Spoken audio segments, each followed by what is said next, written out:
Hola, yo soy Daniela Campos y hoy voy a compartir con ustedes un texto que estoy releyendo que se llama La risa de la medusa de Hélène Cixous. Ella es una escritora contemporánea francesa, crítica literaria, cultural, feminista. Y este texto hace alusión a la escritura y reflexiona en torno a ella. El libro es un compendio de ensayos y el que les voy a leer se llama El asesinato del otro. Y en este en particular me gusta el tono que ella utiliza para hablar de la escritura a partir de su origen y de esa situación problemática y en crisis de identificación. Y bueno, una parte dice así: y a mí también me sacan a colación a nuestros antepasados los galos.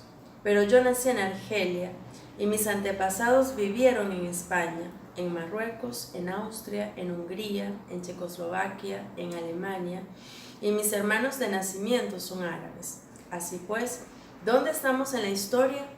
Yo soy del partido de los ofendidos, de los colonizados. Yo no soy árabe. ¿Quién soy? Yo hago la historia de Francia. Soy judía. En vuestras guerras y vuestras revoluciones, ¿en qué gueto me habéis encerrado? Quiero luchar. ¿Cuál es mi nombre? Quiero cambiar la vida. Yo quiero hacerlo. ¿Qué? ¿Yo? ¿Dónde está mi sitio? Lo busco. Hurco por todas partes. Leo, pregunto, empiezo a hablar. ¿Qué idioma es el mío? ¿El francés? ¿El alemán? ¿El árabe? Ya han hablado por mí a través de generaciones. Tengo mi oportunidad. Y después de eso ella sigue indagando en su origen y en lo problemático que resulta ese origen que ha sido desplazado a partir de muchas generaciones. Y luego ella dice: debe existir otra parte, me digo, y todo el mundo sabe que para ir a otra parte hay pasajes, indicaciones, mapas, para una exploración, una navegación. Son los libros. Todo el mundo sabe que existe un lugar que no está obligado económica ni políticamente a todas las bajezas y a todos los compromisos, que no está obligado a reproducir el sistema, y es la escritura. Y si hay una otra parte que puede escapar a la repetición infernal, está por allí, donde se escribe, donde se sueña, donde se inventan los sueños, los mundos. Es allí donde voy. Tomo mis libros, abandono el espacio real, colonial, me alejo. Voy a leer a un árbol con frecuencia, lejos del suelo y de la mierda. No voy a leer por leer, para olvidar, no, ni para encerrarme en cualquier paraíso imaginario. Busco. En algún lugar deben de existir mis semejantes, en plena revolución, en plena esperanza. No desespero. Y bueno, el texto continúa en ese gesto autobiográfico de reflexión y me gusta mucho el hecho de que coloca la escritura como un salvoconducto para indagar, para preguntarse, para buscar respuestas y para buscar aliados también. Y bueno, este libro leí apenas un fragmento en portugués y ahora conseguí el libro completo en español y la verdad que me está gustando bastante porque ella hace toda una deconstrucción sobre esta posición dicotómica occidental de ver el mundo y de siempre jerarquizar. Y también, bueno, tiene esta inclinación derridiana de la deconstrucción que bueno, que es fascinante.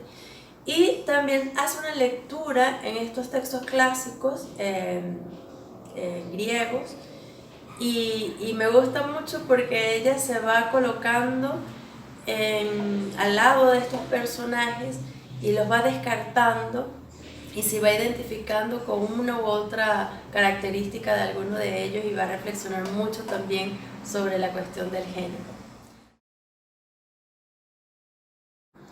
Hola a todos, mi nombre es Jesús y hoy voy a compartir con ustedes un texto de Elvira Viña. Es una escritora brasileña que es conocida por ser periodista también y por ser también dibujante, por tener muchas ilustraciones.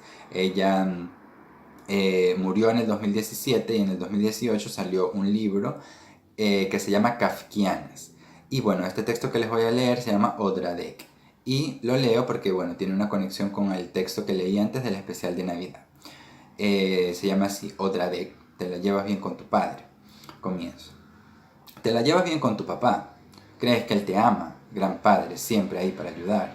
Entonces, Odradek no es para ti. Pero si la respuesta es no, prepárate. Es como si fuese tu papá aquí hablando. Él habla de un tal Odradek, y está seguro de que ese Odradek eres tú. Pero, ¿qué es un Odradek? Un coso, un trozo, una basurita. Tú solo tienes una venganza, solo el final. Y cuando tu padre confiesa, la idea de que vas a vivir más, confiesa que la idea de que vas a vivir más que él lo incomoda, bla bla bla bla, ¿verdad? Así como que antes de eso pasar existe la vida entera de Odradek. Y la vida de Odradek no es ni un poco agradable. Comienza la duda si realmente eres una persona. Parece que no. Incluso tu nombre, no sé. Es así que tu padre comienza a hablar de ti por tu nombre, lo que le da la idea de que no fue él el que escogió ese nombre, ¿no? Vas a ver, él ni es tu verdadero padre. Y ahí cita una frase, un trecho del texto completo, del cuento de Kafka. Algunos dicen que Odradek viene del eslavo e intentan entender la palabra a partir de ese idioma. Otros creen que se trata de una corruptela del germánico, un poco influenciada por el eslavo. Tanta incerteza nos lleva a la conclusión de que ninguna hipótesis es correcta. Entonces tu padre comienza a decir que tu nombre no quiere decir nada. Después de eso, él intenta describirte físicamente. Parece que tienes dos palitos que pueden ser tus piernas. Bueno, al menos puedes estar de pie. No solo estar de pie cerca de tu padre, sino también que puedes correr lejos de él. La verdad, él solo te puede agarrar cuando tú se lo permites, o cuando no te importa nada, echado al abandono en la escalera. La escalera en Kafka siempre tiene que ver con el tiempo, o sea, echado al abandono eternamente. Tu padre intenta encontrar alguna excusa para ti. Tú antes eras mejor, solo que ocurrió un accidente o algo así, pero él realmente no cree en eso. Está bien, él suspira, paciencia, y hasta intenta de vez en cuando hablar contigo. Hey, ¿todo bien, bro? A veces le respondes, otras explotas en carcajadas, lo que acaba con cualquier conversa. Tu padre tiene miedo de que nunca mueras, porque para morir la persona tiene que vivir antes, y cualquier cosa que viva sirve para algo. Pero Odradek es un total inútil. Ok, es un pesado tu padre, ¿eh? Vamos a imaginar que él no sea eso, tu padre. Vamos a imaginar que sea un padre simbólico, representante del orden constituido, las buenas maneras. Pero el texto de Kafka vale para cualquier manera. Así, si tu respuesta es no para todo, para las formas físicas reductibles a la geometría o a los estándares de belleza, para los nombres reconciliables en alguna lengua del mundo, para las conversitas bobas, si tú dijiste no para eso y para todo, aunque tenga una utilidad, ahí, incluyendo consumir alguna cosa o vender otra, usted siempre vence. Algunos Odradek alcanzan la fama. Van Gogh, tratado con desperdicio, nunca murió.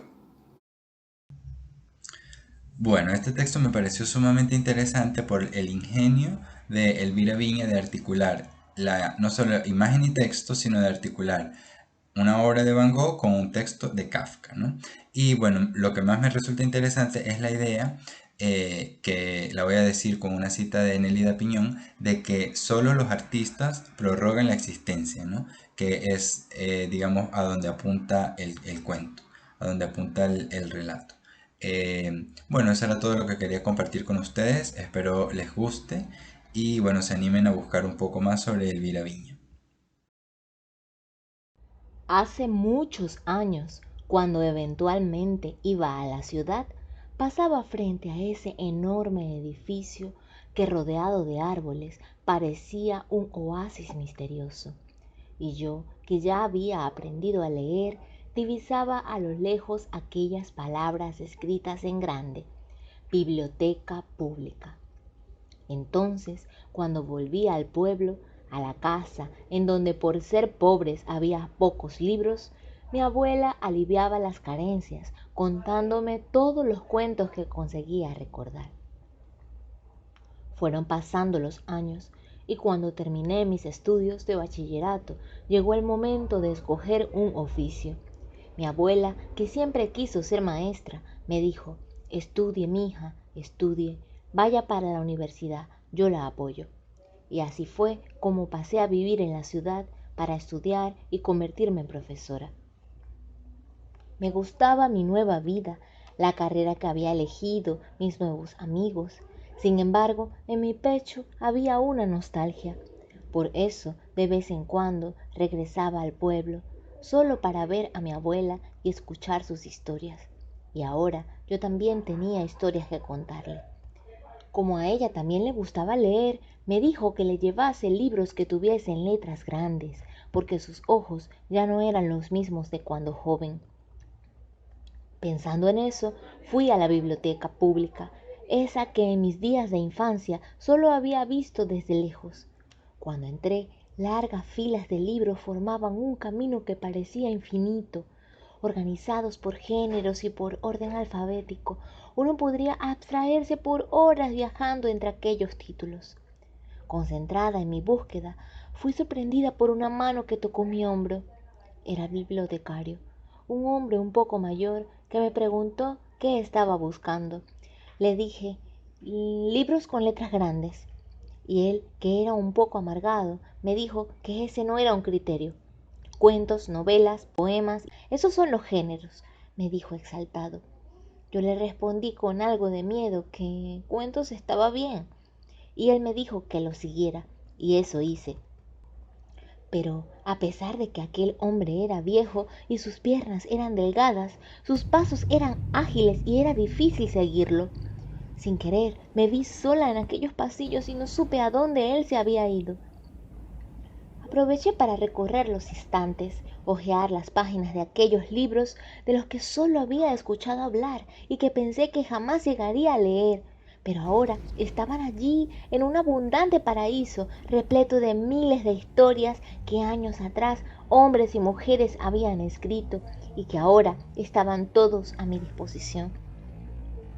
De pronto recordé a lo que había ido y me dispuse a buscar un libro con grandes letras y una historia que a mi abuela pudiese gustarle. Caminé y caminé por aquellos pasillos, pero no lograba encontrar la salida. Se había hecho tarde y el ambiente comenzaba a oscurecer. Quise llamar al encargado, pero recordé que está prohibido gritar en la biblioteca.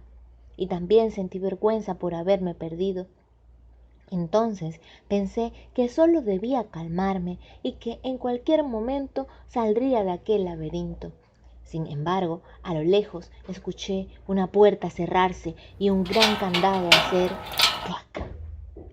Desde entonces no sé cuánto tiempo ha pasado. Por suerte, también encontré un lápiz y un cuaderno olvidados en uno de los estantes, y en él escribí esto que ahora lees. Estaré en el pasillo Z. He decidido no moverme. Espero que pronto alguien me encuentre. Hola muchachos de la cátedra, por aquí Jailin Chirino. En estos momentos estoy haciendo lecturas diversas, pero quiero compartir con ustedes un texto de Augusto Monterroso que me gusta mucho, que se llama La rana que quería ser una rana auténtica. Precisamente porque en la lectura, en los textos de Augusto Monterroso encontramos ironía, encontramos reflexión personal, encontramos un humor que llama poderosamente la atención y que particularmente me gusta mucho y disfruto. Entonces quiero compartir con ustedes este texto que dice: había una vez una rana que quería ser una rana auténtica y todos los días se esforzaba en ello. Al principio se compró un espejo en el que se miraba largamente buscando su ansiada autenticidad. Unas veces parecía encontrarla y otras no, según el humor de ese día o de la hora. hasta que se cansó de esto y guardó el espejo en un baúl. Por fin pensó que la única forma de conocer su propio valor estaba en la opinión de la gente y comenzó a peinarse y a vestirse y a desvestirse cuando no le quedaba otro recurso para saber si los demás la aprobaban y reconocían que era una rana auténtica. Un día observó que lo que más admiraban de ella era su cuerpo, especialmente sus piernas. De manera que se dedicó a hacer sentadillas y a saltar para tener unas ancas cada vez mejores y sentía que todos la aplaudían. Y así seguía haciendo esfuerzos hasta que, dispuesta a cualquier cosa para lograr que la consideraran una rana auténtica, se dejaba arrancar las ancas y los otros se las comían. Y ella todavía alcanzaba a oír con amargura cuando decían que qué buena rana que parecía pollo. Hola a todos. Hoy he querido participar, siguiendo un poco la invitación que hizo Marita en diciembre. Bueno, con un poco de retraso, pero hablar un poco de un texto que tengo tiempo escribiendo y que intenta abarcar pues ciertos fragmentos de lo que ha sido la vida de mi familia, de mis abuelos, de mi papá, hasta llegar a nosotros. Entonces, este en concreto se llama Llegaba diciembre. En Tucupita, en la década del 40, durante los días de Navidad, la familia se reunía para preparar entre todos las hallacas, y el abuelo compraba una pierna de jamón que venía en barco desde Estados Unidos, y que la abuela primero ponía a hervir en agua para poder quitarle la piel de cerdo que todavía traía adherida. Era un jamón ahumado y curado que luego planchaban con esas planchas de antes que eran una sola pieza de metal y que la abuela cogía con un trapo para no quemarse, después de colocarla sobre la cocina de carbones. Así volvía a poner en orden la forma del jamón, que se despelucaba todo cuando le quitaban la piel, y entonces lo aliñaba adornándolo con rodajas de piña y clavos de olor. Y cuando ya se habían comido entre todos el jamón, todavía con el hueso sobrante, se las arreglaban para preparar unos deliciosos frijoles. Mis tías se dedicaban a colocar un gran pesebre en la casa y los caminos los hacían con musgo que sacaban de las piedras del río Orinoco. También iban a misas de aguinaldo, de gallos, a la salida de las cuales todo el aire sagrado que traían de la iglesia se deshacía violentamente debido a los cohetes y cocos encendidos que empezaban a lanzar a los pies de todos, creándose un gran alboroto y algarabía. En una ocasión le quemaron el pantalón a mi papá con uno de esos cohetes vocingleros. Después era tradición ir juntos al mercado municipal a desayunar empanadas que tenían en la masa un punto de azúcar y que podían ser de queso o de carne, pero aliñadas siempre con ají dulce. En esos tiempos apenas había 4 carros en todo el pueblo y nadie sabe cómo uno de ellos fue a dar con todo y su conductora al Caño Mánamo. No muy lejos de ahí, en Ciudad Bolívar, ya en la década del 50, también se podían ver a los alegres grupos de patinadores que tanto reseñarían los cronistas de la época. Grupos de jóvenes que recorrían las calles en sus veloces patines de 4 ruedas. Nuestras navidades, en cambio, siempre fueron haciendo largos viajes para pasarlo con la familia.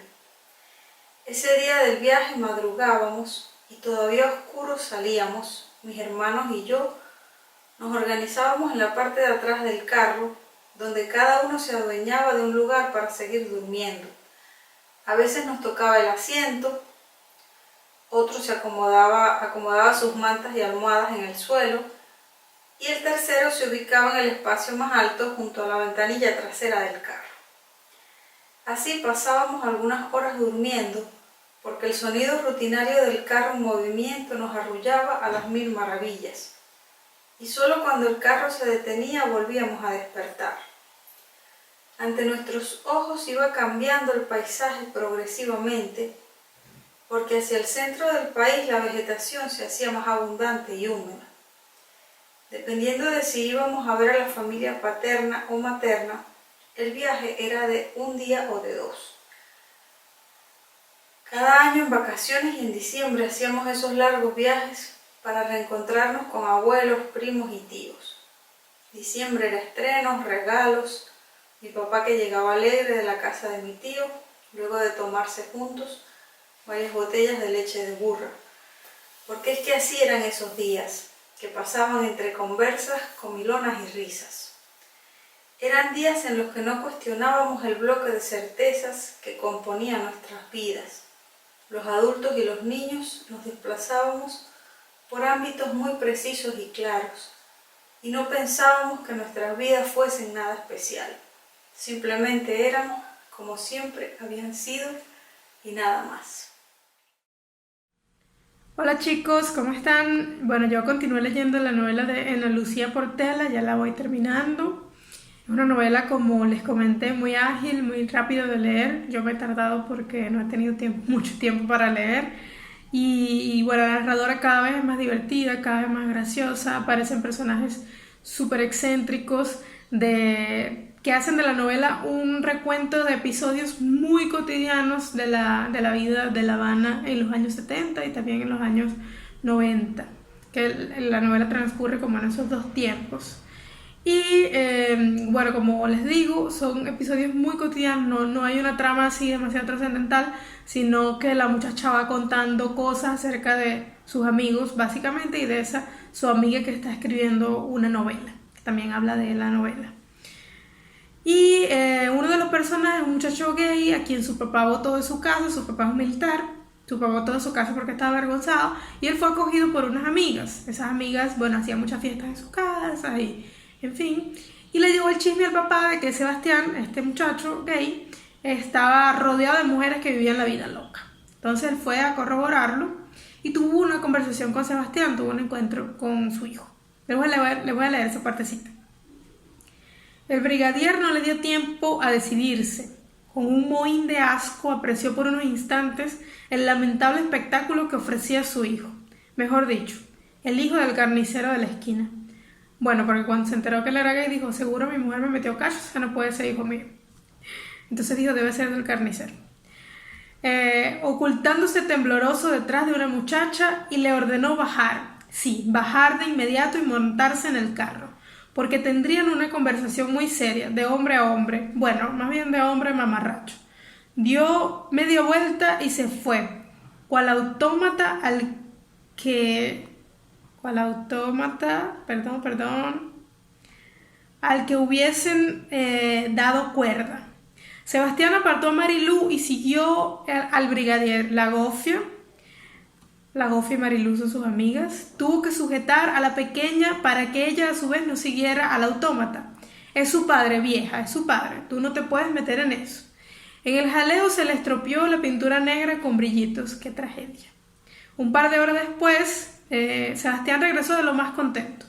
Su encantador papá no lo había machucado esta vez. ¡Qué milagro!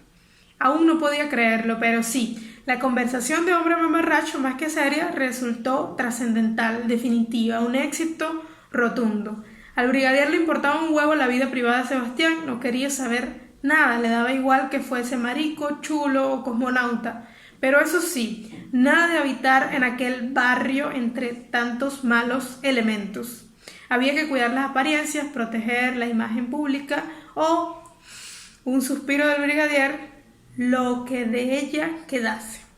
Ya que a Sebastián no le molestaba mucho vivir con una mujer, bien podría casarse, ¿no? Como las personas normales. ¿O acaso era mucho pedir? Si se casaba con la pelirroja, él le resolvería un apartamento en Miramar, con todos los hierros, por supuesto, y una luna de miel en Varadero. Y hasta la luna misma, si fuese preciso. Y bueno, ahí el muchacho aceptó, estaba muy contento de poder al fin complacer a su papá y tener una vida normal. Y se fue a vivir con la chamita que estaba enamorada de él. y terminó muerto y sigue la novela. No les voy a dar más spoiler por si acaso alguien quiere leerla. Y como les digo, una novela que estoy disfrutando mucho y bueno, cuenta cosas de la vida cultural de Cuba y del sistema de opresión en Cuba que muchos ya conocemos, muchos ya hemos escuchado, pero que además de la novela de Reinaldo Arenas yo no había tenido contacto con otra literatura, con otra narrativa que hablara sobre todo de esta opresión hacia la diversidad sexual, y la forma en que lo cuenta la narradora, muy distinta al de Reinaldo Arenas, que es mucho más doloroso, es un ritmo mucho más doloroso. Ella lo cuenta de una forma que te expone tanto cómo se sufre siendo gay en Cuba, y a la vez lo hace con episodios divertidísimos, entonces un poco que suaviza la cosa. Y nada, los invito a leerla, si alguien lo quiere, lo tengo un PDF horrible, pero da para leerla. Y bueno, nada, nos vemos en la próxima edición. Chao.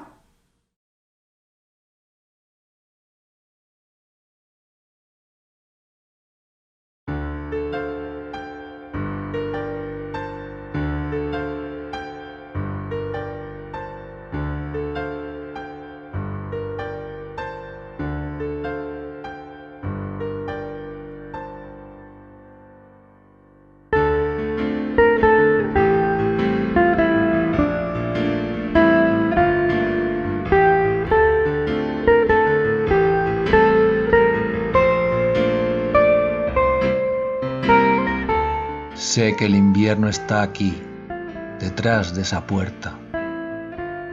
Sé que si ahora saliese fuera, lo hallaría todo muerto, luchando por renacer.